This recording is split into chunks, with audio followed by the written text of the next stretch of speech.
नमस्कार dear students, स्वागत है आप सभी का सिलेक्शन एकेडमी के इस यूट्यूब चैनल पर, जहां पर हम बात कर रहे थे आपके जो तंत्रिका तंत्र है, नर्वस सिस्टम है, उसकी बात कर रहे थे हम।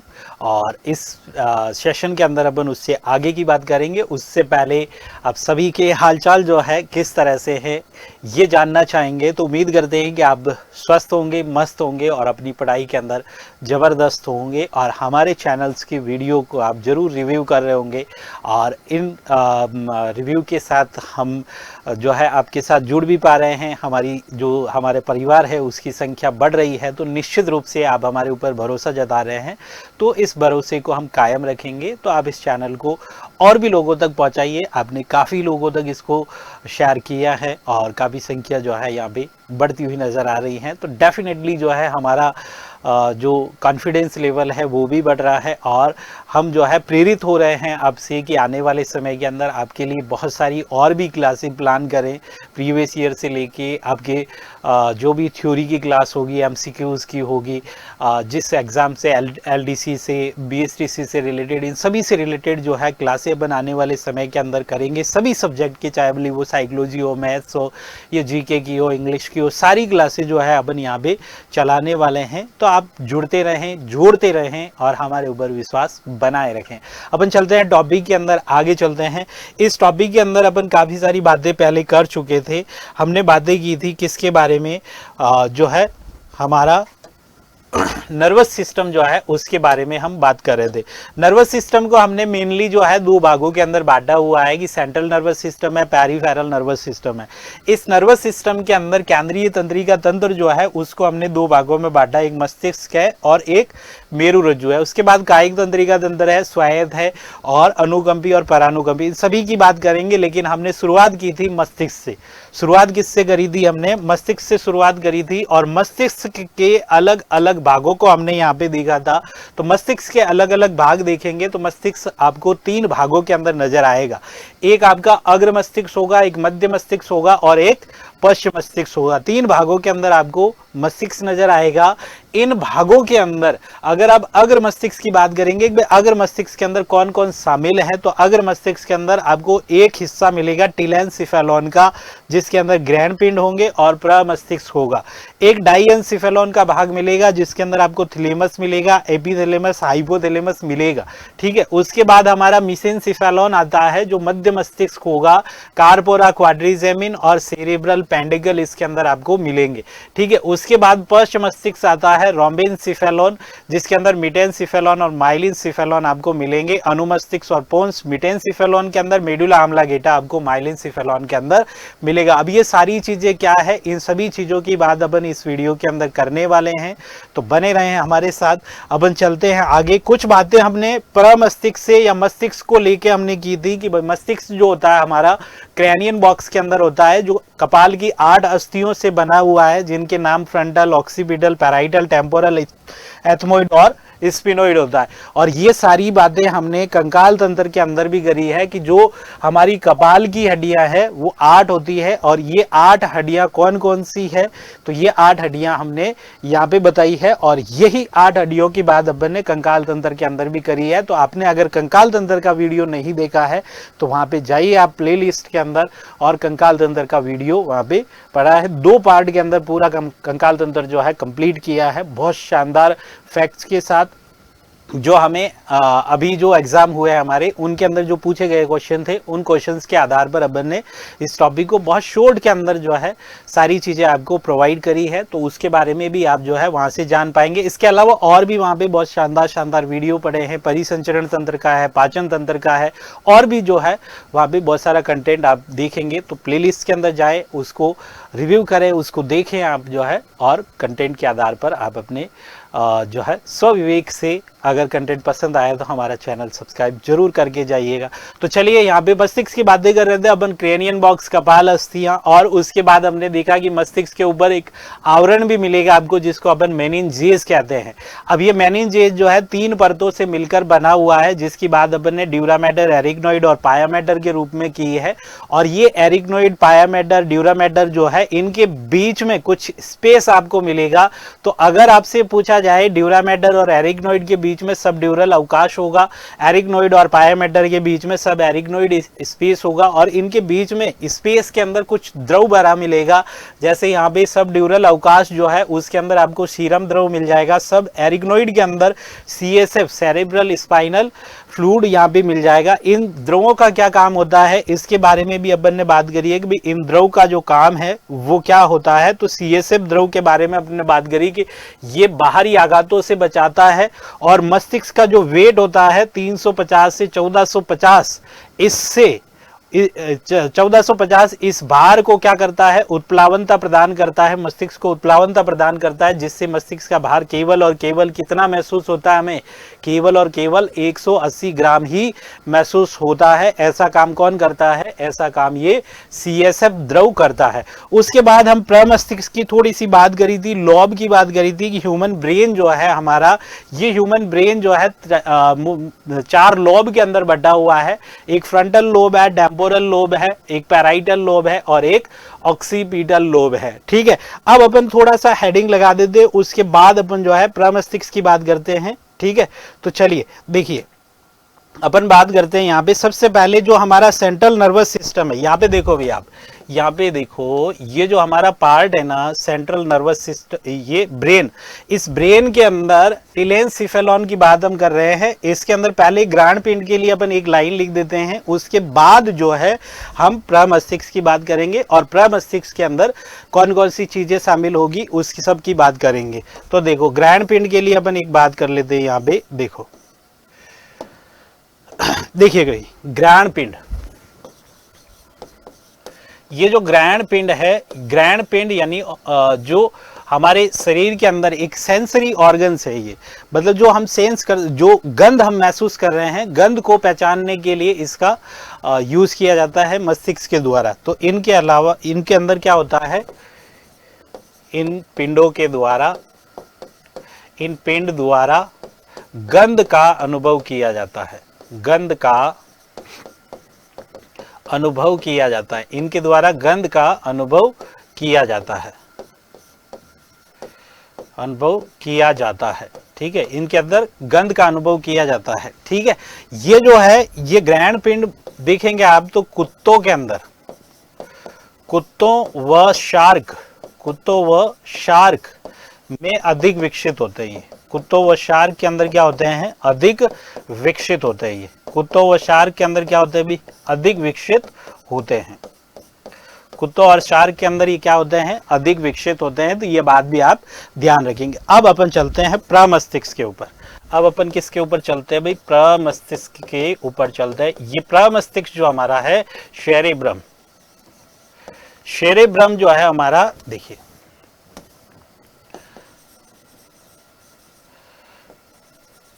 सेरेब्रम, ये जो सेरेब्रम है प्रमस्तिष्क, इसकी बात अपन करते हैं, बहुत इंपॉर्टेंट है। सेरेब्रम जो होता है वो बहुत इंपॉर्टेंट है। अब देखो मस्तिष्क को हमने 3 भागों में बांट दिया, अग्र मस्तिष्क, मध्य मस्तिष्क और पश्चिम मस्तिष्क के अंदर। उसके अंदर अग्र मस्तिष्क के अंदर हमारा पहला पार्ट आता है टेलेनसेफेलॉन, उसके अंदर हमने ग्राणपिंड की बात करी जो सूंघने के काम आता है। ठीक है, उसके बाद आता है हमारा प्रमस्तिष्क। अब प्रमस्तिष्क के अंदर कौन सी चीज याद रखनी है आपको, देखो एक बात तो आपको ध्यान रखनी है कि मस्तिष्क का सबसे बड़ा हिस्सा अगर कोई है तो वो प्रमस्तिष्क है। ठीक है, बहुत बेसिक क्वेश्चन है। प्रमस्तिष्क का, मस्तिष्क का सबसे बड़ा भाग, पूरा मस्तिष्क जो हमने पढ़ा जिसके अंदर टेलेनसेफेलॉन, डाइएनसेफेलॉन, मिटेनसेफेलॉन, माइलिनसेफेलॉन, ये सारी चीजें जिसके अंदर है, उसके अंदर सबसे बड़ा हिस्सा अगर कोई है तो वो प्रमस्तिष्क है। ठीक है, तो एक लाइन तो आप ये ध्यान रखेंगे, मस्तिष्क का सबसे बड़ा हिस्सा, मस्तिष्क का सबसे बड़ा भाग, मस्तिष्क का सबसे बड़ा भाग कौन सा है, तो मस्तिष्क का सबसे बड़ा भाग है भी आपका प्रमस्तिष्क। मस्तिष्क का सबसे बड़ा भाग प्रमस्तिष्क है, प्रमस्तिष्क है। ठीक है, प्रमस्तिष्क है, इसको अपन ने 4 लोब के अंदर बांटा है। ये 4 लोब के अंदर बटा हुआ, कितनी लोब के अंदर, 4 लोब में बटा हुआ है। ये 4 लोब जो है मस्तिष्क के अंदर अपन ने देखी है। फ्रंटल लोब नाम लिख देते हैं अपन, देखो लोब, ये 4 लोब के अंदर बटा हुआ है। 4 लोब कौन कौन सी है? देखो, एक तो है आपकी फ्रंटल लोब, एक तो आपकी कौन सी है? फ्रंटल लोब है। एक आपकी कौन सी है? पैराइटल लोब है। एक कौन सी है? Parietal lobe. पैराइटल लोब हो जाएगी। एक आपकी कौन सी हो जाएगी? Temporal, temporal lobe, temporal lobe हो जाएगी। ठीक है, और एक आपकी कौन सी हो जाएगी? Occipital lobe. कौन सी हो जाएगी? Occipital lobe, occipital lobe. तो ये 4 लोब के अंदर आप मस्तिष्क कह दो या प्रमस्तिष्क कह दो, एक ही बात है, क्योंकि प्रमस्तिष्क मस्तिष्क का ही भाग है। तो ये 4 लोब हो गई, frontal lobe, parietal lobe, temporal lobe और ऑक्सीपिटल लोब हो गई। इन लोब के अंदर ये प्रमस्तिष्क बटा हुआ है। लेकिन यहाँ पे ध्यान रखिएगा, इस प्रमस्तिष्क से एक बहुत इंपॉर्टेंट क्वेश्चन बनता है कि ये जो प्रमस्तिष्क है ना, इसको आप 2 भागों के अंदर बांट सकते हो, और इन 2 भागों के अंदर आपको इस तरह से सलवटें मिलेगी, इस तरह से सलवटें मिलेगी, जिनको अपन क्या कहते हैं? जिनको गायरी कहा जाता है। अभी जिनको क्या कहा जाता है? गायरी कहा जाता है। ठीक है, ये गायरी कहा जाता है। लेकिन याद रखने वाली जो बात है, याद रखने वाली जो बात है, प्रमस्तिष्क के अंदर ये जो 2 लोब है, इन लोब को अलग करने वाली जो झिल्ली है, अलग करने वाली जो दीवार है, उसको हम क्या कहते हैं? तो प्रमस्तिष्क की, देखो, इसको प्रमस्तिष्क की दीवार को अलग करने वाली जो दीवार है, इसको कहा जाता है corpus callosum. Corpus callosum, corpus callosum, corpus callosum, corpus callosum. ये जो है प्रमस्तिष्क की लोब को अलग करता है। प्रमस्तिष्क, इसके अंदर आप ध्यान रखेंगे, प्रमस्तिष्क की लोब को, प्रमस्तिष्क की लोब को अलग करने वाली दीवार है। प्रमस्तिष्क की लोब को अलग करने वाली दीवार को हम क्या कहते हैं? प्रमस्तिष्क की लोब को अलग करने वाली दीवार जो है वो कार्पस कैलोसम कहलाती है। क्या कहलाती है? Corpus callosum. बहुत इंपॉर्टेंट, ध्यान रखिए। एक नाम आपको मिलता है कॉर्पस लुटियम, नाम सुना है कभी कॉर्पस लुटियम का? देखो, कॉर्पस लुटियम कहाँ होती है? कॉर्पस लुटियम, कॉर्पस लुटियम आपको मिलेगी अंडाशय के अंदर। किसके अंदर? अंडाशय के अंदर मिलेगी। अंडाशय के अंदर आपने देखा होगा कि अंडाशय के अंदर अंडोत्सर्ग करने वाला एक हार्मोन होता है। कौन सा? Luteinizing hormone. और ये जो अंडा होता है, ये अंडा अंडाशय की ग्रेफियन पुट्टिकाओं के अंदर होता है। किसके अंदर होता है? ग्रेफियन पुट्टिकाओं के अंदर होता है। ग्रेफियन पुट्टिकाओं से जब अंडोत्सर्ग हो जाता है, उसके बाद में जो यहाँ पे आकृति बनती है, जो संरचना बनती है, वो क्या कहलाती है? कॉर्पस लुटियम कहलाती है। और कॉर्पस लुटियम से एक बहुत बहुत इंपॉर्टेंट हार्मोन स्रावित होता है, जिसको हम प्रोजेस्टेरोन कहते हैं, जो गर्भ धारण के लिए कार्य करता है, इसलिए उसको गर्भ धारण का हार्मोन कहते हैं। इन तमाम चीज़ों को अपन बहुत शानदार शानदार तरीके से एक्सप्लेन करेंगे। किस रिप्रोडक्टिव जो सिस्टम है उसके अंदर अपन बात करेंगे। तो ये कॉर्पस लुटियम है, ये कॉर्पस कैलोसम है। कॉर्पस कैलोसम प्रमस्तिष्क की लोब को अलग करने वाली दीवार है, या झिल्ली कह सकते हो आप इसको। इसको आप क्या कह सकते हो? इसको आप कह सकते हो, कॉर्पस कैलोसम जो है ये झिल्ली हो जाएगी आपकी। क्या हो जाएगी? कॉर्पस कैलोसम आपकी झिल्ली हो जाएगी, जो प्रमस्तिष्क की लोब को अलग करेगी। प्रमस्तिष्क की लोब को क्या करेगी भाई? ये अलग करेगी। इसको हम क्या कहते हैं? कॉर्पस कैलोसम कहते हैं, कॉर्पस कैलोसम कहते हैं। इसके अलावा आप यहाँ पे ध्यान रखेंगे कि जो प्रमस्तिष्क है उसके अंदर 3 क्षेत्र होते हैं। ये जो प्रमस्तिष्क है, इस प्रमस्तिष्क के अंदर आपको 3 क्षेत्र मिलेंगे भाई। 3 क्षेत्र कौन सा? कि एक तो आपको मिलेगा इसके अंदर संवेदी क्षेत्र, संवेदी क्षेत्र। ठीक है, एक मिलेगा आपको इसके अंदर प्रेरक क्षेत्र, प्रेरक क्षेत्र मिलेगा। एक इसके अंदर आपको मिलेगा एसोसिएशन क्षेत्र, एसोसिएशन, एसोसिएशन क्षेत्र, एसोसिएशन क्षेत्र, या आप कह सकते हैं इसको निरीक्षण क्षेत्र, निरीक्षण क्षेत्र। एसोसिएट करता है ये, निरीक्षण क्षेत्र का निरीक्षण करता है ये। ठीक है, ये क्या करता है? संवेदी क्षेत्र जो है ये संवेदों को प्राप्त करता है। ये क्या करता है? संवेदों को प्राप्त करता है, संवेदों को प्राप्त करता है।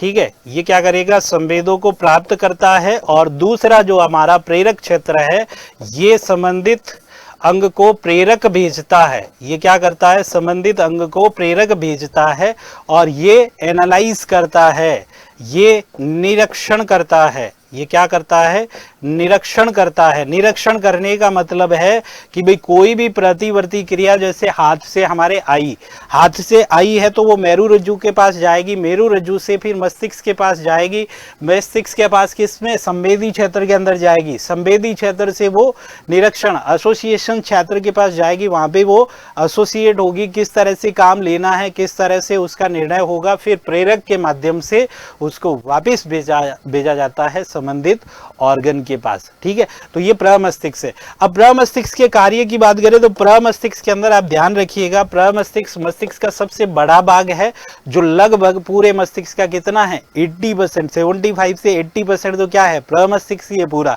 ठीक है, प्रमस्तिष्क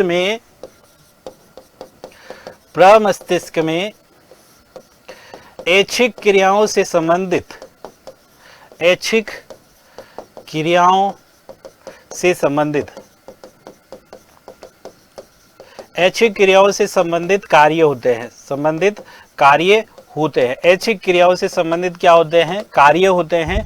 इसके अंदर आप कह सकते हैं कि जैसे हमारी यादाश्त है, यादाश्त किसके अंदर है, हमारे प्रमस्तिष्क के अंदर है। या हमारी जो चिंतन है, हमारा जो चिंतन है, चिंतन मनन है, या ग्रहणा है या प्रेम है।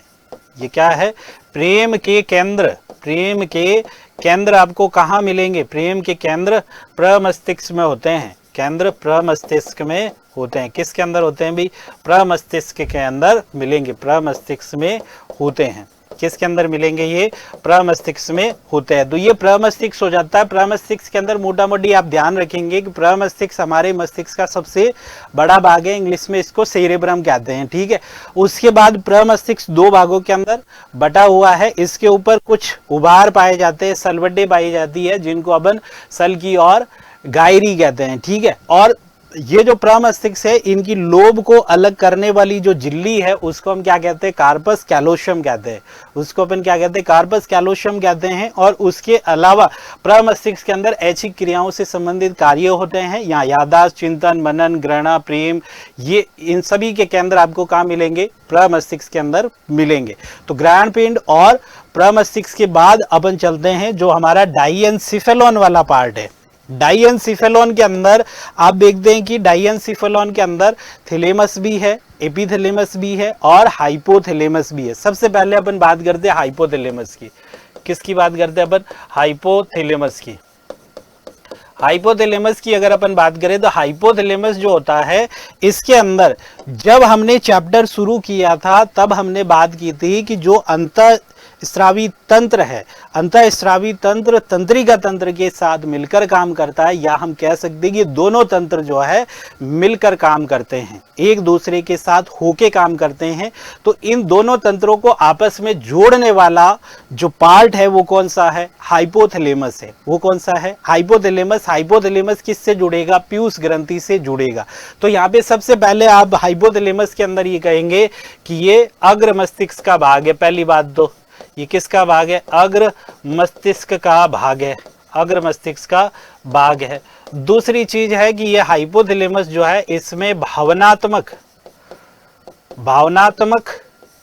क्रियाओं के केंद्र होते हैं, भावनात्मक क्रियाओं के केंद्र होते हैं। इसके अंदर भावनात्मक क्रियाओं के केंद्र होते हैं। ठीक है, कैसे क्या होते हैं, भावनात्मक क्रियाओं के केंद्र होते हैं। दूसरी बात आप देखोगे इसके अंदर तो हाइपोथैलेमस जो होता है, इसके अंदर आप देखो भूख और प्यास के केंद्र होते हैं, भूख प्यास के केंद्र होते हैं, भूख प्यास के केंद्र होते हैं। तीसरी बात आप देखो इसके अंदर कि ये ताप नियंत्रण करता है, ये शरीर का जो ताप नियंत्रण है वो कौन करता है, ये हाइपोथैलेमस करता है। जो बॉडी टेम्परेचर है हमारा 37 डिग्री सेंटीग्रेड, ये 37 डिग्री सेंटीग्रेड में जो है मेंटेन करने का काम किसका है, हाइपोथैलेमस का। ठीक है, उसके बाद सबसे इंपॉर्टेंट चीज आती है कि हाइपोथैलेमस हाइपोथैलेमस पीयूष ग्रंथि को नियंत्रित करता है। हाइपोथैलेमस पीयूष ग्रंथि को क्या करता है? नियंत्रित करता है। पीयूष ग्रंथि को नियंत्रित करता है।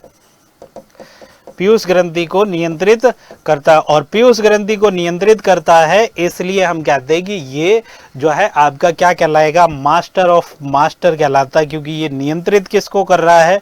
मास्टर ग्रंथि को। इसको हम क्या कहते हैं? मास्टर ग्लैंड कहते हैं।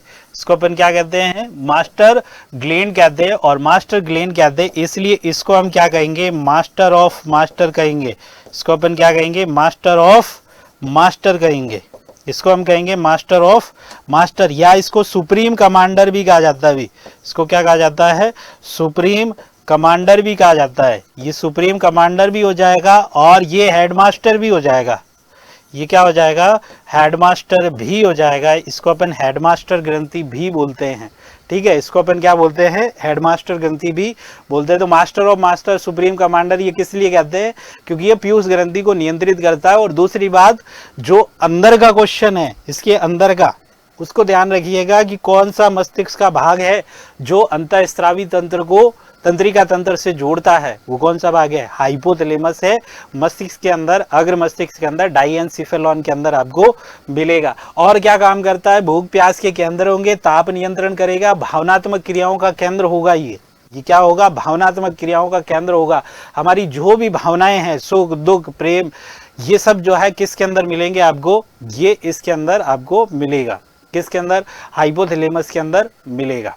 ठीक है, सुख दुख की बातें जो है किसके अंदर हो जाएगी? आपके सुख दुख की बातें आपने मस्तिष्क के अंदर लिखी है।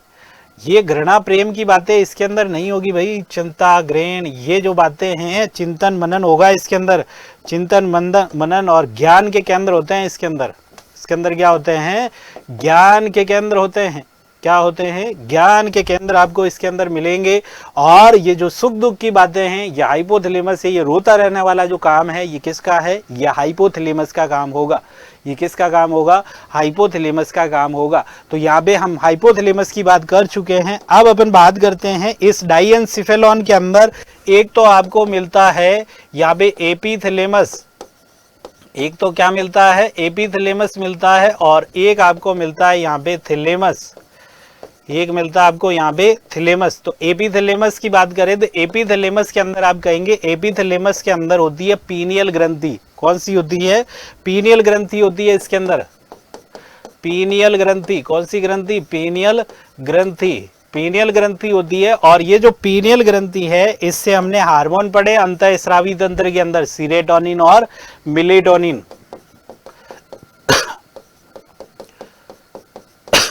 एक तो है सीरोटोनिन और एक कौन सा है? मेलेटोनिन। अब ये क्या काम करते हैं और कैसे कैसे होते हैं, इस बात के लिए आपको जाना पड़ेगा हमारी प्लेलिस्ट के अंदर। और प्लेलिस्ट के अंदर आप ढूंढिए अंतःस्रावी तंत्र, एंडोक्राइन सिस्टम, और उसके अंदर आप जाके इन सभी हार्मोन्स, इस पीनियल ग्रंथि के अलावा पीयूष के, थायराइड के, अग्नाशय के, एड्रिनल के, किसी का भी कोई भी हार्मोन अगर आपको जानना है तो आप प्लेलिस्ट के अंदर जाके वहाँ से पढ़ सकते हैं। और हम चाहेंगे कि आप जो है हमारी प्लेलिस्ट के अंदर जाए और वहाँ पे जो भी टॉपिक मैंने पढ़ाए हैं और भी जो है सब्जेक्ट्स के जो टॉपिक्स है, उन सभी टॉपिक्स को आप विज़िट करें। और हमारे इस चैनल के ऊपर जो भी कंटेंट डाला गया है, उस सभी कंटेंट अगर आपको अच्छा लग रहा है, एग्ज़ाम ओरिएंटेड चीज़ें लग रही है, तो आप ज़रूर चैनल को सब्सक्राइब करें और अपने साथियों को भी इस चीज़ के लिए आप रिकमेंड करें और पूरा सपोर्ट बनाए रखें, ताकि हम आने वाले समय के अंदर आपके लिए और भी शानदार चीज़ें प्लान कर सकें। जो चीज़ें यूट्यूब पे आपको नहीं मिलती, वो चीज़ें हम जो है यूट्यूब पे प्रोवाइड करा सकें आपको। तो बने रहें हमारे साथ। तो चलते देखिए, एपीथैलेमस के अंदर क्या होता है? पीनियल ग्रंथि होती है जो दो हार्मोन निकालती है, सीरोटोनिन और मेलेटोनिन। थैलेमस को कहा जाता है प्रसारण केंद्र। इसको कहा जाता है प्रसारण केंद्र कहा जाता है भी। ये क्या है? प्रसारण केंद्र। प्रसारण केंद्र का मतलब क्या है? Transmission centre. ट्रांसमिशन सेंटर प्रसारण केंद्र का मतलब है कि जो हमें संवेद प्राप्त हो रहे हैं वो संवेद और मस्तिष्क से जो प्रेरक प्राप्त हो रहे हैं वो किन किन अंगों से संबंधित है, उनको संबंधित अंगों तक भेजने का काम जो है किसका काम है, ये थैलेमस का काम है। इसलिए अपन इसको क्या बोलते हैं, प्रसारण केंद्र बोलते हैं। इसलिए हम इसको क्या बोलेंगे, प्रसारण केंद्र बोलेंगे। तो यहाँ तक जो बात हुई है वो अग्र मस्तिष्क की बात हुई है। अग्र मस्तिष्क के अंदर हमने किसको पढ़ा है, प्रमस्तिष्क को पढ़ा है, हमने किसको पढ़ा है यहाँ पे, ग्राण पिंड को पढ़ा है। ग्राण पिंड के अलावा हमने जो है यहाँ पे हाइपोथैलेमस, थैलेमस और एपिथैलेमस को भी पढ़ लिया है। अब अपन चलते हैं मध्य मस्तिष्क की ओर। मध्य मस्तिष्क के अंदर देखो, मध्य मस्तिष्क के अंदर क्या है, तो देखो ये हमारा मध्य मस्तिष्क आता है। और मध्य मस्तिष्क के अंदर अगर आप देखोगे तो मिड ब्रेन जो है इसके अंदर दो चीजें मिलेगी आपको। एक तो मिलेगा कार्पोरा क्वाड्रिजेमिन, कार्पोरा क्वाड्रिजेमिना, जेमिना, ठीक है। और एक आपको इसके अंदर मिलेगा सेरेब्रल पेंडिकल, सेरेब्रल पेंडिकल। अब ये जो चीजें हैं ये क्या है, तो आप देखेंगे कि ये जो चीजें हैं आपके सेरेब्रल पेंडिकल और कार्पोरा क्वाड्रिजेमिना, इसके अंदर अगर आप देखोगे तो कार्पोरा क्वाड्रिजेमिना जो होते हैं ये चार पिंड है भाई। ये क्या है, चार पिंड है जो देखने और सुनने के काम आते हैं। ये क्या है, देखने और सुनने के काम आते हैं। तो आप सीधा सिंपल सा लिखेंगे ये पिंड, ये पिंड देखने व सुनने, देखने व सुनने का कार्य करते हैं, देखने व सुनने का कार्य करते हैं। सिंपल सी बात है भाई, ये चार पिंड है आप ये, तो ये चार पिंड क्या करेंगे, देखने और सुनने का कार्य यहाँ पे करते हैं, ठीक है। सेरेब्रल पेंडिकल ये जो है आपके तंत्रिकाओं का एक समूह है जो अग्र मस्तिष्क को पश्च मस्तिष्क से जोड़ने का काम करेगा। सिंपल सी बात इसके अंदर आप मेंशन कर सकते हैं, ठीक है। क्या कर सकते हैं कि ये अग्र मस्तिष्क को, अग्र मस्तिष्क को पश्च मस्तिष्क, पश्च मस्तिष्क से जोड़ने का कार्य करती है, पश्च मस्तिष्क से जोड़ने का कार्य करती है, जोड़ने का कार्य करती है। अग्र मस्तिष्क को पश्च मस्तिष्क से जोड़ने का कार्य करती है, ठीक है। तो ये आपका हो जाता है सेरेब्रल पेंडिकल और कार्पोरा क्वाड्रिजेमिना, कार्पोरा क्वाड्रिजेमिना और सेरेब्रल पेंडिकल हो जाता है यहाँ पे, ठीक है। उसके बाद अपन चलते हैं आगे, ये मध्य मस्तिष्क की बात हो जाती है। फिर अपन चलते हैं पश्च मस्तिष्क पे। अब पश्च मस्तिष्क के अंदर आप देखो, पश्च मस्तिष्क अगर आप देखोगे ना हिंड ब्रेन के अंदर, ये जो पश्च मस्तिष्क है हमारा, पश्च मस्तिष्क को अगर आप अच्छे से देखेंगे तो पश्च मस्तिष्क के अंदर आपको तीन भाग मिल रहे हैं भाई। कितने भाग मिल रहे हैं, तीन भाग। इसके अंदर एक जो मिटेनसिफेलॉन के अंदर अपन देख रहे हैं अनुमस्तिष्क और पोन्स, और जो माइलिनसिफेलॉन है उसके अंदर अपन देख रहे हैं किसको, मेडुला आमला गेटा को। तो यहाँ पे तीनों की बात अपन एक साथ ही कर लेते हैं कि एक हमारे पास क्या है, अनुमस्तिष्क है, एक हमारे पास क्या है, अनुमस्तिष्क है, और एक हमारे पास क्या आता है अभी, एक हमारे पास आता है पोन्स, और एक हमारे पास आता है यहाँ पे मेडुला आमला गेटा। क्या आता है, मेडुला आमला गेटा, मेडुला आमला गेटा, ठीक है। एक हमारे पास क्या आता है, मेडुला आमला गेटा, अनुमस्तिष्क और पोन्स हो जाते हैं।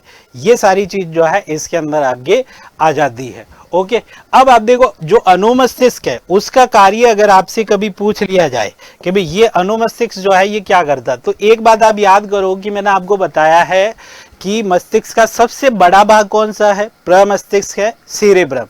दूसरा सबसे बड़ा भाग कौन सा है, दूसरा सबसे बड़ा भाग है अनुमस्तिष्क। दूसरा सबसे बड़ा भाग कौन सा है, अनुमस्तिष्क है। तो आप सीधा सिंपल सा कहेंगे मस्तिष्क का दूसरा सबसे बड़ा भाग, मस्तिष्क का दूसरा सबसे बड़ा भाग, दूसरा सबसे बड़ा भाग कौन सा है, तो दूसरा सबसे बड़ा भाग जो है ये आपको मिलेगा अनुमस्तिष्क। अब अनुमस्तिष्क का काम क्या है, अनुमस्तिष्क का काम क्या है, तो आज हम चल पा रहे हैं, हम बैठ पा रहे हैं, ये सारा जो संतुलन बना हुआ है, कई लोग ऐसे हैं एक उंगली पे अपने पूरे शरीर को संतुलित कर देते हैं, कई लोग एक हथेली पे अपने पूरे शरीर को संतुलित कर देते हैं। कोई एक टांग पे खड़ा रह रहा, कोई दो टांगों पे खड़ा है, लेकिन खड़ा जरूर है। तो ये जो संतुलन बना हुआ है, ये संतुलन बना हुआ है अनुमस्तिष्क के अंदर, कि उसका अनुमस्तिष्क जो है बहुत अच्छे से काम कर रहा है, इसलिए उसका संतुलन बहुत अच्छे से बना हुआ है। तो आप सिंपल सी बात इसके अंदर कहेंगे कि ये शरीर का संतुलन बनाने का काम करता है, शरीर का संतुलन बनाने का काम करता है। और एक को क्वेश्चन रीट 2022 या 21 के अंदर पूछा गया था कि हमारे शरीर की जो ऐच्छिक पेशियां हैं, इन ऐच्छिक पेशियों का नियमन कौन करता है? तो इन ऐच्छिक पेशियों का नियमन करता यही अनुमस्तिष्क करता है। तो हमारे शरीर की जो ऐच्छिक पेशियां हैं, ऐच्छिक पेशियों का नियमन, ऐच्छिक पेशियों का नियमन करता है, ऐच्छिक पेशियों की गति का, ऐच्छिक पेशियों की गति का नियमन करता है, ऐच्छिक पेशियों की गति का नियमन करता है। कौन करता है? तो ऐच्छिक पेशियों की गति का नियमन करेगा आपका ये अनुमस्तिष्क करेगा। ठीक है, तो ये अनुमस्तिष्क का काम हो जाता है। एक कॉमन क्वेश्चन है कि भाई यहाँ पे शराब पीने से अनुमस्तिष्क का कौन सा भाग प्रभावित होता है? तो अनुमस्तिष्क और प्रमस्तिष्क दोनों ही होता है। सिंपली पहले उसका संतुलन बिगड़ेगा, अगर बहुत ज्यादा शराब का सेवन किया है तो फिर प्रमस्तिष्क भी आपका काम नहीं करेगा। ठीक है, तो दोनों ही जो है चीजें इसके अंदर रहती है। ठीक है, नॉर्मल लिया है तो उससे पहले तो संतुलन बिगड़ेगा, तो कुछ थोड़ा थोड़ा इधर उधर होंगे, लेकिन ऐसे क्वेश्चन आते नहीं है तो उसको लिखने का मतलब भी नहीं है। यहाँ पे कॉपियां भरने के लिए तो फिर बहुत सारी चीजें पड़ी है। ठीक है ना, कॉपियां भरने के लिए हमारे पास किताबें पड़ी है, उनसे सीधा लिख के अपन कॉपियां भर सकते हैं। उन किताबों से निकाल के जो चीजें इंपॉर्टेंट है वो हमारे सामने रखी जाए तो वो हमारे काम की जो है एग्जाम के अंदर काम आएगी, और एग्जाम ओरिएंटेड चीजें ही होगी तभी अपन जो है चीजों को अच्छे से कर पाएंगे। ठीक है, पोन्स जो होता है, ये पोन्स क्या करेगा? पोन्स के अंदर पाए जाते हैं न्यूमेटिक्स केंद्र। अब ये क्या है? न्यूमेटिक्स के अंदर होते हैं श्वसन से संबंधित। तो श्वसन का जो नियंत्रण है या श्वसन के जो केंद्र है वो कहाँ मिलेंगे? पोन्स के अंदर मिलेंगे। तो यहाँ पे पोन्स के अंदर आप कहेंगे कि यहाँ पे क्या मिलेंगे आपको? श्वसन के केंद्र मिलेंगे। श्वसन के केंद्र आपको कहाँ मिलेंगे? तो श्वसन के केंद्र मिलेंगे आपको पोन्स के अंदर। अब आपका बचता मेडुला आम्लागेटा। ये जो मेडुला आम्लागेटा है, इस मेडुला आम्लागेटा के अंदर एक बात तो आप ध्यान रखेंगे कि हमारे शरीर की संपूर्ण अनैच्छिक क्रियाएं जो है वो किसके द्वारा नियंत्रित की जाती है? मेडुला आम्लागेटा के द्वारा। तो इसके द्वारा आप कहेंगे अनैच्छिक क्रियाओं का नियंत्रण। अनैच्छिक क्रियाओं का जो नियंत्रण है वो किसके द्वारा किया जाता है? वो किया जाता है मेडुला आम्लागेटा के द्वारा। अनैच्छिक क्रियाओं का नियंत्रण किसके द्वारा किया जाता है? मेडुला आम्लागेटा के द्वारा किया जाता है। और इसके अंदर ध्यान रखिएगा, अनैच्छिक क्रिया मतलब जैसे उल्टी आ रही है, या हमारे शरीर के आंतों के अंदर जो संकुचन हो रहा है, या हमारे फेफड़े चल रहे हैं, किस तरह से काम करें, जो हमारे शरीर के अंदर अनैच्छिक, जो हमारी इच्छा से, भले आप सोचे छींक आई तो छींक भी तो अनैच्छिक क्रिया ही है। छींक भी क्या है? अनैच्छिक क्रिया ही है। तो ये मेडुला आम्लागेटा ही करेगा इस चीज को भी। तो अनैच्छिक जो हमारी इच्छाओं से नहीं है, हमारी इच्छाओं से हाथ ऊपर नीचे कर रहे हैं, ये हमारी इच्छा है, ये ऐच्छिक क्रिया है, ऐच्छिक गति है ये। लेकिन हमारे शरीर के अंदर बहुत सारी ऐसी चीजें चल रही जो हमारी इच्छा से नहीं चल रही है। आज हृदय चल रहा था, हमारी इच्छा से नहीं चल रहा है, उसकी मर्जी है, चल रहा है जब तक हम चल रहे हैं। जिस दिन वो बंद हो गया हम बंद हो जाएंगे। ठीक है, चलिए, तो ये अनैच्छिक क्रियाओं को नियंत्रित करता है। उसके बाद मेडुला आम्लागेटा के अंदर आप एक चीज और भी ध्यान रखेंगे। देखो, ये जो मेडुला आम्लागेटा है, इसके अंदर आप देखो, इसके अंदर आप लिख सकते हैं जैसे उल्टी और आंतरिक संकुचन, आंतरिक संकुचन, इन सारी चीजों के लिए कौन जिम्मेदार होगा? मेडुला आम्लागेटा होगा। तो ये पश्च मस्तिष्क हो जाता है हमारा। तो मस्तिष्क के जो भी भाग आपके थे ना भाई, उसको हम यहाँ पे क्लियर कर चुके हैं कि जो मस्तिष्क के अंदर, अग्र मस्तिष्क के अंदर, पश्चिम मस्तिष्क के अंदर, मध्य मस्तिष्क के अंदर ये सारी चीजें अपन कर चुके हैं। तो अग्र मस्तिष्क के अंदर आप देखो भाई, अग्र मस्तिष्क के अंदर हमने किसको बताया है, तो अग्र मस्तिष्क के अंदर मैंने आपको ये सारी चीजें बता दी है कि अग्र मस्तिष्क के अंदर ग्रहण पिंड क्या होते हैं, सूंघने के काम आते हैं, प्रमस्तिष्क क्या होता है, गायरी, सल्की, ये सारी चीज अपन ने बता दी है। मस्तिष्क का सबसे बड़ा भाग होता है थैलेमस जो है, ये प्रसारण केंद्र है, एपिथैलेमस, हाइपोथैलेमस सब की बात कर चुके हैं। इधर कार्पोरा क्वाड्रिजेमिना की बात कर चुके हैं, सेरेब्रल पेंडिकल की बात कर चुके हैं अपन, ठीक है, सेरेब्रल पेंडिकल की बात कर चुके हैं। इधर अनुमस्तिष्क, पोन्स, मेडुला आमला, गेटा, ये सारी बातें हमारी कंप्लीट हो जाती है। यहाँ पे सारी बातें क्या हो जाती है, कंप्लीट हो जाती है, ठीक है भाई। तो अब आप देखो, अब आप आओ इसके ऊपर, जो तंत्रिका तंत्र हम पढ़ रहे थे, उस तंत्रिका तंत्र के अंदर अभी हमने किसकी बात करी है, सेंट्रल नर्वस सिस्टम के अंदर मस्तिष्क की बात करी है। अब आप सोचो कि इतना इंपॉर्टेंट टॉपिक जिसके अंदर बहुत सारे क्वेश्चन बनते हैं, केवल हमने उन्हीं क्वेश्चनों को यहाँ पे शामिल किया लिखने के लिए। बहुत सारी चीजें पढ़ी है, बहुत सारी चीजें पढ़ी है जो लिख सकते हैं, लेकिन अपन ने इंपॉर्टेंट क्वेश्चंस को शामिल करते हुए यहाँ पे मस्तिष्क को क्या कर दिया है, कंप्लीट कर दिया है। अब अपन आगे बढ़ेंगे मेरुरज्जु की तरफ। किसकी तरफ बढ़ेंगे, मेरुरज्जु की तरफ बढ़ेंगे कि मेरुरज्जु हमारे शरीर के अंदर क्या करता है भाई, मेरुरज्जु हमारे शरीर के अंदर क्या करेगा, इन सारी चीज की बात भी अपन यहाँ पे करेंगे। तो मेरुरज्जु आप हेडिंग लगा सकते हैं, ये है मेरुरज्जु। मेरुरज्जु स्पाइनल कॉर्ड बोलते हैं इसको इंग्लिश में, मेरुरज्जु। देखो कई बार अपन सोचते हैं कि हमारा जो मस्तिष्क है वो यही है, क्या यही मस्तिष्क है, नहीं, मस्तिष्क फैला हुआ है यहाँ पे भी, रीढ़ की हड्डी के अंदर भी मस्तिष्क है। जो आपने मस्तिष्क के ऊपर, जो आपने मस्तिष्क के ऊपर जो 3 परतें पढ़ी है, जो 3 परतें पढ़ी है आपने, जो मेनिनजेस पढ़ा है, क्या पढ़ा है, जो मेनिनजेस पढ़ा है, इस मेनिनजेस के अंदर आपने एक ड्यूरामेटर को पढ़ा है। किसको पढ़ा है, ड्यूरामेटर को पढ़ा है, एक पायामेटर को पढ़ा है, एक बीच वाली जो परत है वो कौन सी है, एरिकनोइड। कौन सी है, एरिकनोइड। एरिकनोइड को पढ़ा है आपने, किसको पढ़ा है, आपने पढ़ा है पायामेटर को। ये 3 परतें जो पढ़ी है, ये 3 परतें केवल और केवल मस्तिष्क पे नहीं मिलेगी आपको, ये आपको मेरुरज्जु पे भी मिलेगी। ये किस पे मिलेगी, मेरुरज्जु पे भी मिलेगी। और मेरुरज्जु भी मस्तिष्क का भाग है जो हमारे सेंट्रल नर्वस सिस्टम के अंदर आता है। और ये मस्तिष्क जो है हमारी रीढ़ की हड्डी के अंदर जो यहाँ पे फैला हुआ है, वो मस्तिष्क का भाग क्या कहलाएगा, मेरुरज्जु कहलाएगा। और मेरुरज्जु का आवरण अगर आपसे पूछ ले तो मेनिनजेस हो जाएगा, जो 3 परतों से मिलकर बना हुआ है। इसके बीच में भी द्रव भरा हुआ है। जो चीज हमने मस्तिष्क के लिए पढ़ी है वही चीज इसके लिए भी लागू होती है। इसकी लंबाई अगर आप देखोगे ना, इसकी लंबाई जो होती है, इसकी लंबाई आपको मिलेगी लगभग कितनी, 45 सेंटीमीटर। कितनी मिलेगी, लगभग 45 सेंटीमीटर इसकी लंबाई मिलेगी। और जो हमारा मस्तिष्क होता है, जो हमारा मस्तिष्क होता है, इस मस्तिष्क की बात अगर करोगे तो इस मस्तिष्क के अंदर, प्रमस्तिष्क के अंदर, ये तो अपन ने लोब पढ़ी है भाई अलग अलग, कि भाई टेम्पोरल लोब है, फ्रंटल लोब है, पैराइटल लोब है, ऑक्सीपिटल लोब है। ये तो हमारा क्या था, प्रमस्तिष्क। ये जो 4 लोब पढ़ी, ये तो किसके अंदर थी, प्रमस्तिष्क के अंदर थी। किसके अंदर थी, प्रमस्तिष्क की लोब थी। उसके बाद हमने पढ़ा ये सेरेबेलम, ये आ गया हमारा सेरेबेलम आ गया, जिसको हमने कहा ये क्या आ गया, हमारा अनुमस्तिष्क। ये हमारा क्या हो गया, अनुमस्तिष्क आ गया, जिसको हमने पढ़ा है। ये हमारा अनुमस्तिष्क हो गया। और इसके बीच में यहाँ पे जो है क्या होता है, पोन्स होता है। यहाँ पे क्या होता है, पोन्स होता है। और इस मस्तिष्क का जो अंतिम भाग मिलेगा आपको, वो मिलेगा आपको मेडुला आम्लागेटा। क्या मिलेगा, मेडुला आम्लागेटा। ये जो मेडुला आम्लागेटा है, इस मेडुला आम्लागेटा से ये जुड़ा हुआ होगा कौन सा, स्पाइनल कोड। इस मेडुला आम्लागेटा से जुड़ा होगा कौन, स्पाइनल कोड जुड़ा होगा। कौन जुड़ा होगा भाई? स्पाइनल कोड जुड़ा होगा, जिसको हम कह रहे हैं मेरु रज्जु, जिसको हम क्या कह रहे हैं? मेरु रज्जु। ये मेरु रज्जु किससे जुड़ा होगा?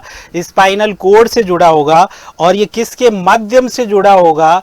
तो इसके लिए आप एक छिद्र याद रखेंगे, इस छिद्र को कहा जाता है मैग्नन फोरामेन। क्या कहा जाता है? मैग्नन फोरामेन के छिद्र के माध्यम से ये जुड़ा रहता है।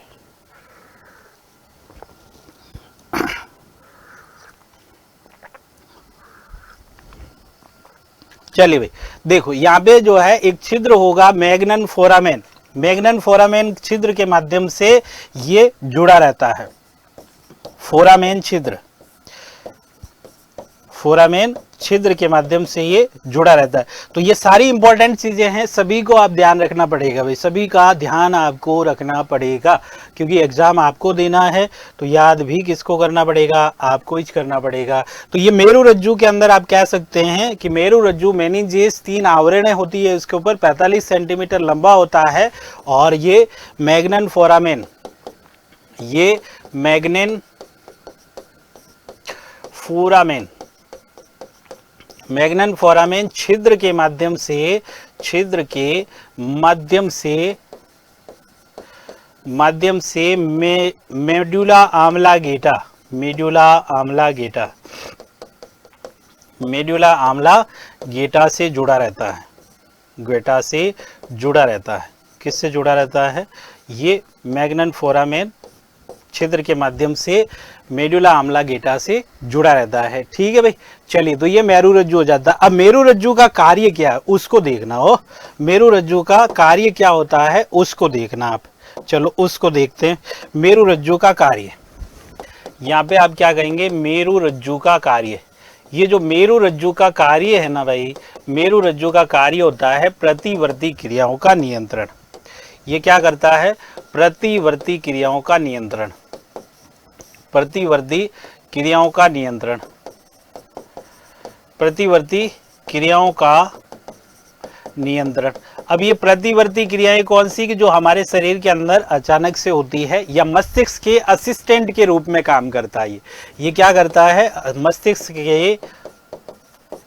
मस्तिष्क के कार्य करता है, और मस्तिष्क के कार्य करता है इसलिए इसको क्या कहा जाता है? मस्तिष्क का असिस्टेंट कहा जाता है। इसको क्या कहा जाता है? मस्तिष्क का असिस्टेंट कहा जाता है, मस्तिष्क का सहायक कहा जाता है। इसको क्या कहा जाता है? मस्तिष्क का सहायक, असिस्टेंट ऑफ ब्रेन कहा जाता है। क्योंकि इसके अंदर जो प्रतिवर्ती क्रियाएं होती है उसमें सरल और जटिल 2 तरह की क्रियाएं हो सकती है। अब जैसे मान लो कि भाई हम ड्राइव कर रहे हैं, जैसे ड्राइव कर रहे हैं या डांसिंग कर रहे हैं, तो डांसिंग है, ड्राइविंग है, ये इस तरह की जो क्रियाएं होती है ये तो क्या है? सरल क्रियाएं हैं, सरल प्रतिवर्ती क्रियाएं हैं, जिसके अंदर तत्कालीनता होती है, जिसके अंदर स्पीड होती है। ये तो सीखी हुई क्रियाएं हैं भाई। हम मोटरसाइकिल चला रहे हैं तो क्या उसके अंदर आप याद रख रहे हैं क्या मुझे गियर लगाना है, मुझे ब्रेक लगाने हैं? हमारा मस्तिष्क को कुछ और सोच रहा होता है, बाइक तो चल रही होती है, तो बाइक कौन चला रहा है? मस्तिष्क के बिना। ये मेरु रज्जु ही तो चला रहा है। मस्तिष्क ने कहा है कि मेरु रज्जु कुछ ऐसे काम जो ये शरीर कर रहा है, रेगुलर कर रहा है, उन कामों को तू देख ले भाई। जैसे अपने बड़ा मैनेजर होता है तो मैनेजर जो है अपने नीचे 2-4 आदमी रखता है कि भाई यहाँ पे जो है ये काम तुम कर लिया करो, बाकी ये फाइल बना के मेरे पास ला के दे दिया करो। तो ये क्या करता है कि ये इस तरह की चीज़ों को हैंडल करता है। जैसे शरीर के अंदर जो है पैर में कांटा लगना, पैर में कांटा लगने पर, पैर में कांटा लगने पर पैर का अपने आप हटना, ये काम किसने किया? ये मस्तिष्क, ये मेरु रज्जु के द्वारा किया गया है। ये किसके द्वारा किया गया है? मेरु रज्जु के द्वारा किया गया है। इसके अंदर जो प्रतिवर्ती क्रियाओं का चाप चलता है, ये प्रतिवर्ती क्रियाओं का चाप जो है ये किस तरह से चलता है कि भाई यहाँ पे एक क्या होता है? हमारे पास संवेदी अंग होता है। क्या होता है, संवेदी अंग होता है। ये संवेदी अंग जो है ये संवेदी तंत्रिका के माध्यम से, किसके माध्यम से, संवेदी तंत्रिका के माध्यम से ये सूचना किसके पास ले जाता है, मेरुरज्जु के पास ले जाता है। किसके पास, मेरुरज्जु के पास जाती है। मेरुरज्जु जो है मस्तिष्क से कुछ मंत्रणा करता है कि साहब इस तरह की बात है, तो मेरुरज्जु जो है, ये मस्तिष्क जो है वापस इस मेरुरज्जु को सूचनाएं देता है कि इसके ऊपर इस तरह का एक्शन लेके ये प्रेरक कोशिकाओं के द्वारा यहाँ पे प्रेरक तंत्रिका के माध्यम से इनको संदेश वापस भेज देता है यहाँ पे, और उसके ऊपर टारगेट पर एक्शन हो जाता है। तो ये सारे काम कौन करता है, मेरुरज्जु करता है। तो मेरुरज्जु को आप अच्छे से यहाँ पे समझ पाए होंगे, ऐसी उम्मीद अपन करते हैं। ठीक है, अब अपन चलते हैं आगे की तरफ। आगे बात करते हैं अपन थोड़ी सी, मेरुरज्जु हो गया हमारा। उसके बाद अपन अगर मध्य मस्तिष्क की बात करें, मध्य मस्तिष्क के अंदर, मस्तिष्क हमारा कंप्लीट हो गया था। देखो केंद्रीय तंत्रिका तंत्र, ये जो केंद्रीय तंत्रिका तंत्र हमने देखा है ना भाई मेरे, ये देखो एक सेकेंड, ये कहाँ गया, ये रहा। देखो ये यहाँ पे अपन ने बात करी थी, सेंट्रल नर्वस सिस्टम हो गया, केंद्रीय तंत्रिका तंत्र के अंदर मस्तिष्क, मेरुरज्जु, कायिक तंत्रिका तंत्र, अनुकंपी, ये सारी चीज इधर वाली कंप्लीट हुई है। केंद्रीय तंत्रिका तंत्र कंप्लीट हुआ है, केंद्रीय तंत्रिका तंत्र। अब आप देखो इतना शॉर्ट में चल रहे ना अपन, तो भी जो है इतनी सारी चीजें इंपॉर्टेंट है। अब सोच के देखिए कि अगर अपन इसको और भी ज्यादा डिटेल के अंदर पढ़ेंगे जब आने वाले टाइम के अंदर, तो कितना कुछ कंटेंट अपन जो है केवल और केवल यूट्यूब पे डिलीवर कर देंगे। ठीक है, तो ये देखो सारा यहाँ से। अब आप देखो यहाँ पे परिधीय तंत्रिका तंत्र की बात करते हैं। परिधीय तंत्रिका तंत्र के अंदर जो है कायिक तंत्रिका तंत्र है, स्वायत्त तंत्रिका तंत्र है, और परानुकंपी और अनुकंपी है। तो कायिक तंत्रिका तंत्र जो है, इसको तो आप सिंपली ये कह सकते हैं कि जो ऐच्छिक क्रियाएं होती है हमारी, जो हमारी ऐच्छिक क्रिया है, ऐच्छिक क्रिया से रिलेटेड जो भी कार्य होंगे वो किसके द्वारा किए जाएंगे, कायिक तंत्रिका तंत्र के द्वारा। और स्वायत्त तंत्रिका तंत्र के द्वारा जो कार्य किए जाते हैं वो कौन से कार्य होते हैं, अनैच्छिक क्रिया से रिलेटेड कार्य जो है वो किसके द्वारा किए जाते हैं, स्वायत्त तंत्रिका तंत्र के द्वारा किए जाते हैं। ठीक है, अब अपन बात करते हैं कि जो स्वायत्त तंत्रिका तंत्र है, इस स्वायत्त तंत्रिका तंत्र के अंदर जो हमारी ऐच्छिक और अनुकंपी और परानुकंपी जो है, हमारे अनुकंपी और परानुकंपी जो है, उसकी बात अपन करते हैं। देखो ये जो हमारा ऑटोनॉमस नर्वस सिस्टम है, ऑटोनॉमस नर्वस सिस्टम, जो हमारा ऑटोनॉमस नर्वस सिस्टम है, जिसको हम कहते हैं स्वायत्त तंत्रिका तंत्र, इसको हम क्या कहते हैं, स्वायत्त तंत्रिका तंत्र, स्वायत्त तंत्रिका तंत्र। इस स्वायत्त तंत्रिका तंत्र को हमने कितने भागों में बांटा है भाई, 2 भागों में बांटा है। एक तो कौन सा है हमारा, अनुकंपी, और एक है हमारा परानुकंपी। एक हमारा कौन सा है, अनुकंपी तंत्रिका तंत्र। ठीक है, इसको अपन बोलते हैं सिंपैथेटिक।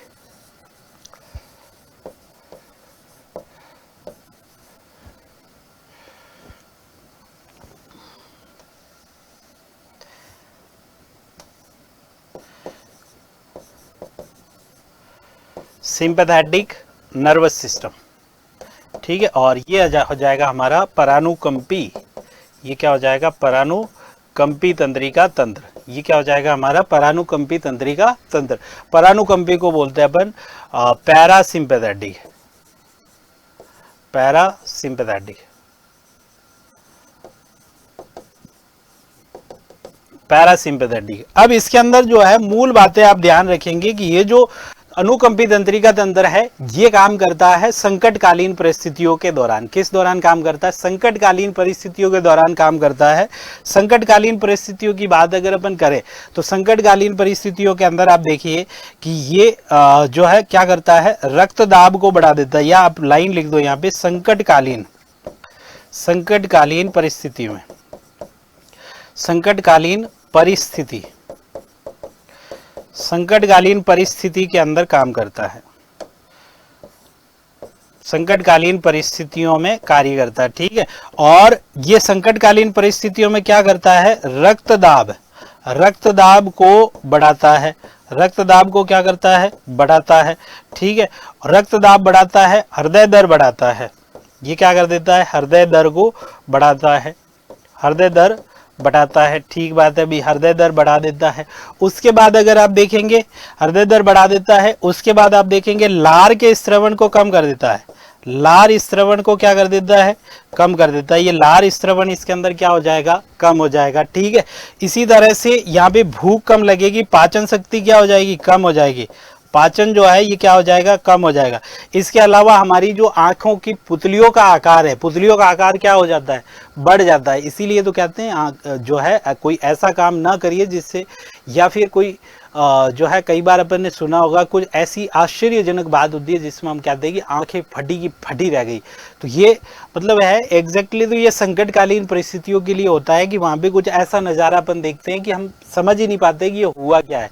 ठीक है, तो ये संकटकालीन परिस्थितियाँ होती है जहाँ पे आंखें फटी की फटी रह जाती है, पुतलियों का आकार यहाँ पे बढ़ जाता है, पसीना आना शुरू हो जाता है, लार का स्त्रवण कम हो जाता है, पाचन क्रिया कम हो जाती है, रक्तदाब बढ़ जाता है, हृदय दर बढ़ जाती है यहाँ पे।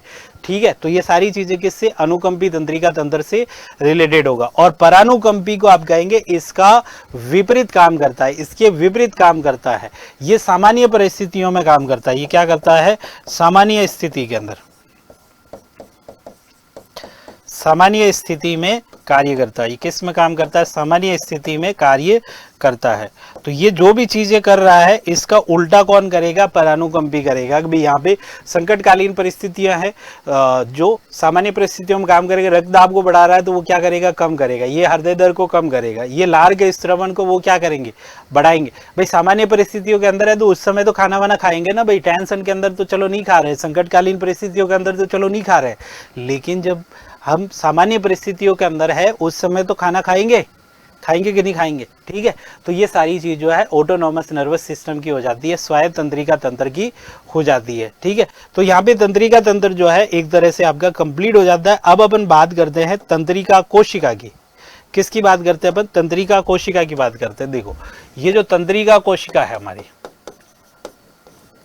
तंत्रिका कोशिका जो हमारे नर्वस सिस्टम की संरचनात्मक और क्रियात्मक इकाई है। ये तंत्रिका कोशिका जो है ये क्या है, नर्वस सिस्टम की संरचनात्मक है, स्ट्रक्चरल एंड फंक्शनल यूनिट है ये तंत्रिका कोशिका। देखो ये तंत्रिका तंत्र की आप कहेंगे, तंत्रिका तंत्र की, तंत्रिका तंत्र की संरचनात्मक, संरचनात्मक व क्रियात्मक, संरचनात्मक व क्रियात्मक इकाई है। ये क्या है, संरचनात्मक व क्रियात्मक इकाई है। ठीक है, और इसको आप कह सकते हैं कि ये मानव शरीर की सबसे लंबी कोशिका है भी, मानव शरीर की सबसे लंबी कोशिका, मानव शरीर की सबसे लंबी कोशिका है। मानव शरीर की सबसे लंबी कोशिका जो है वो कौन सी है, तंत्रिका कोशिका है, सबसे लंबी कोशिका। इसकी संख्या लगभग हमारे शरीर में 100 अरब के आसपास होती है। ठीक है, इसमें जो इसका जो कार्य होता है ना, इसका कार्य क्या होता है, संवेदो व प्रेरक का आदान प्रदान करना, आदान प्रदान करना। और इनकी जो गति होती है, ये जो कार्य किया जाता है इसकी जो गति होती है वो गति होती है लगभग 130 से 150 मीटर पर सेकंड की गति से ये काम करती है। 130 से 150 मीटर की स्पीड से इसके अंदर आवेग जो है वो चलते हैं। ये क्या है, आवेग चलते हैं इसके अंदर, आवेग इसके अंदर गति करते हैं। और इन आवेगों के संचरण के लिए किन तत्वों की आवश्यकता होती है, तो मेनली जो है इसके अंदर सोडियम और पोटेशियम की आवश्यकता होती है, जो आवेगों का संचरण करते हैं, आवेगों को गति देते हैं। ठीक है, तो आवेगों के संचरण के लिए आप कहेंगे, आवेगों के संचरण के लिए, आवेगों के संचरण के लिए सोडियम व पोटेशियम तत्वों की आवश्यकता होती है, तत्वों की आवश्यकता होती है। क्या है, पोटेशियम तत्वों की आवश्यकता होती है। ठीक है भाई, ये आवश्यकता होती है। बहुत शानदार चीजें हैं, इसको आप देख सकते हैं आराम से। ठीक है, इसके अलावा भी 2-3 पॉइंट और है, उसकी भी बात अपन यहाँ पे करते हैं भी। ठीक है, चलो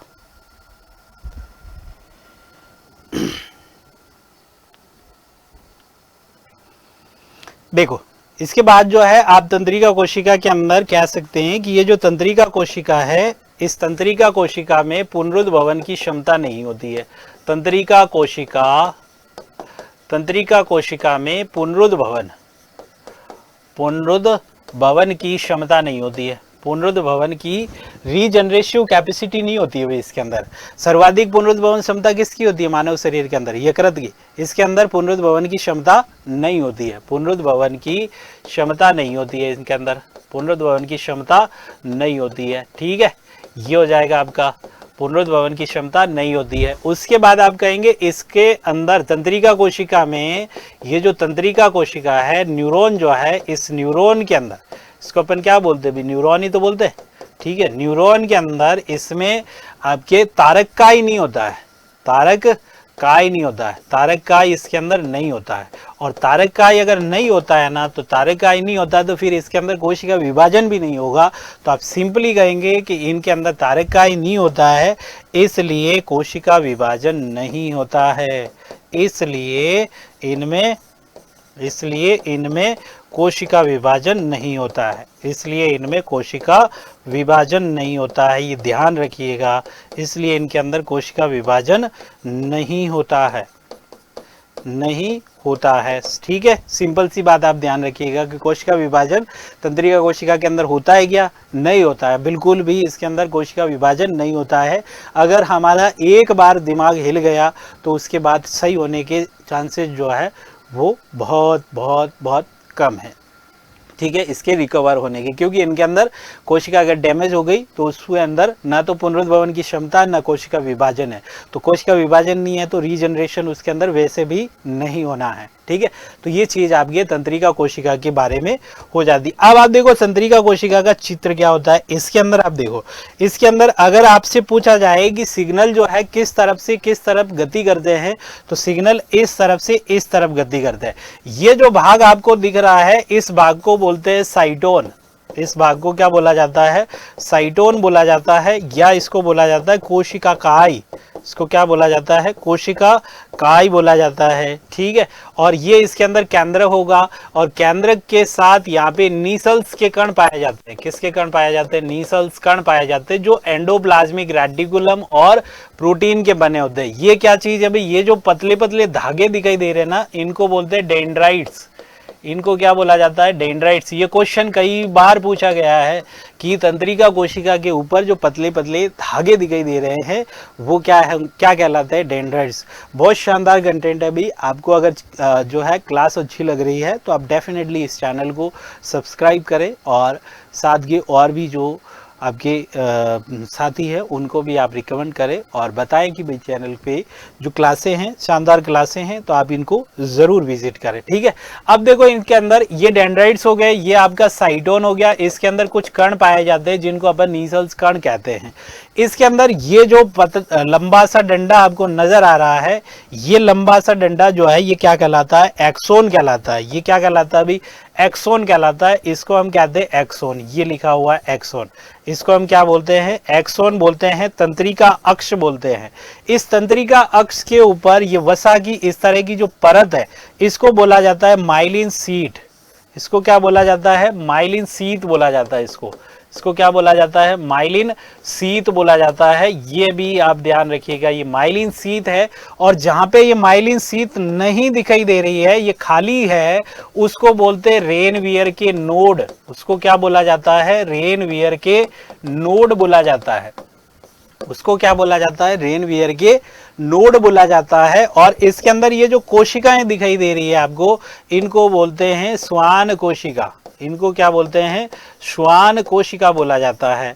ये श्वान कोशिका हो जाएगी। और ये जो इधर आपको देख रहे हैं, ये जो देख रहे हैं आप, ये है एक्सोन टर्मिनल। इन एक्सोन टर्मिनल के ऊपर आगे दूसरी तंत्रिका कोशिका यहाँ पे जुड़ती है।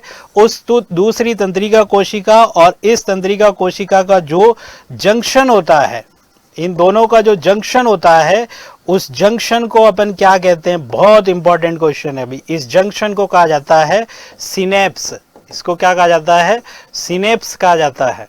क्या कहा जाता है, सिनेप्स। और सिनेप्स के अंदर एक द्रव भरा रहता है, उस द्रव को अपन क्या कहते हैं, न्यूरोट्रांसमीटर कहते हैं। उसको अपन क्या कहते हैं, न्यूरोट्रांसमीटर कहते हैं। उसको अपन क्या कहते हैं भी, न्यूरोट्रांसमीटर। न्यूरोट्रांसमीटर दो प्रकार के हो सकते हैं आपके, एक तो प्रेरक हो सकते हैं जो गति को बढ़ाएंगे, एक मंदक होते हैं, इनहिबिटर होते हैं जो गति को कम करते हैं। और इनके अंदर आपको एड्रीनलिन है, डोपामीन है, जो है एसिटोकोलिन है, ये सारे क्या मिलते हैं, न्यूरोट्रांसमीटर मिलते हैं। अगर आपसे पूछे कि हमारे अंदर या मानव शरीर में सर्वाधिक मात्रा में पाया जाने वाला न्यूरोट्रांसमीटर कौन सा है, तो वह एसिटोकोलिन है। ये क्या है, एसिटोकोलिन। एसिटोकोलिन इसके अंदर आप कहेंगे कि ये मानव में